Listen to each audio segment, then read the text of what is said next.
So Nikki Bartlett, thank you so much for joining us today. What a phenomenal day of racing you've had.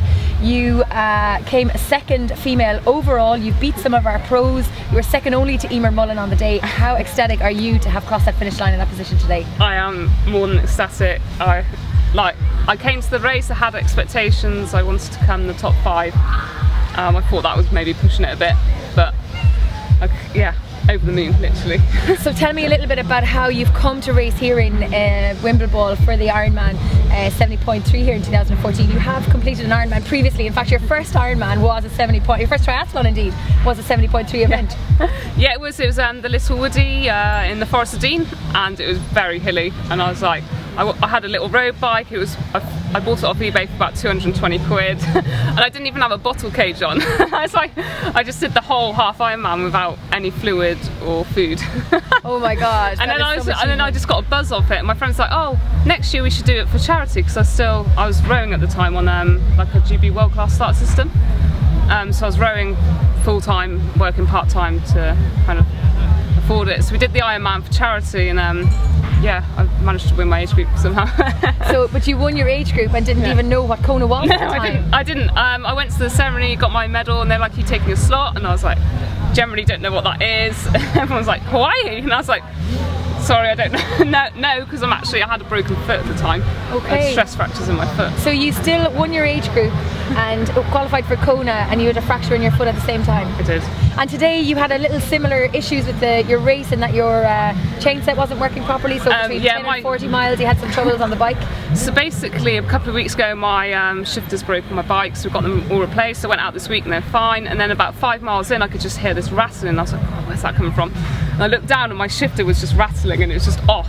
So from mile 6 to 35, 40, I was holding the shifter, and I couldn't change the gears on that side, so I could drop down to my little ring and my big ring, but I couldn't change that side. So I was going up the hills, and everyone was like, you can change your gears, and I was like going up, felt like I was squatting up the hills.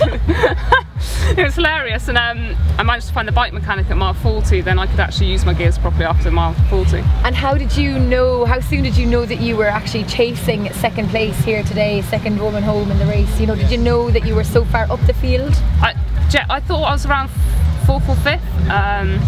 And then on the last lap, my family were like, oh, you're 90 seconds off second. And I thought, oh, maybe I'm just going through a bit of a dizzy spell, because I just don't think I heard that right. And then I saw the bike with second place in front of me on the uphill, and I was like, oh man, I'm on the chase now on my last lap. So yeah, I did the chase. Fantastic. So what's next for you? You've come from quite a strong athletic background, having rowed on that Team GB for a long time, and then you've obviously got a natural athletic ability as well as a lot of hard work. So where's next? What's the plan now that you know what Kona is it on the cards for you? So basically, I'm part-time working, full-time kind of athlete, part-time full-time athlete, and I want to become a professional. That is the dream. I'm working bloody hard, my socks off, but I'm only 26, so I don't want to rush the journey at all.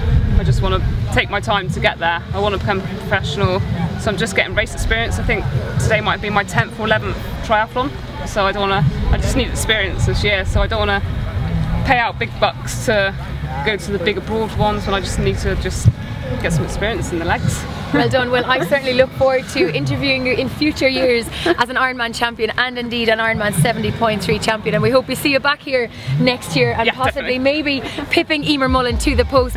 She of course taking the 3rd win here at Wimbleball in a row. So congratulations, Nikki, and we wish you all the best for the future training. Thank you so much. Cheers.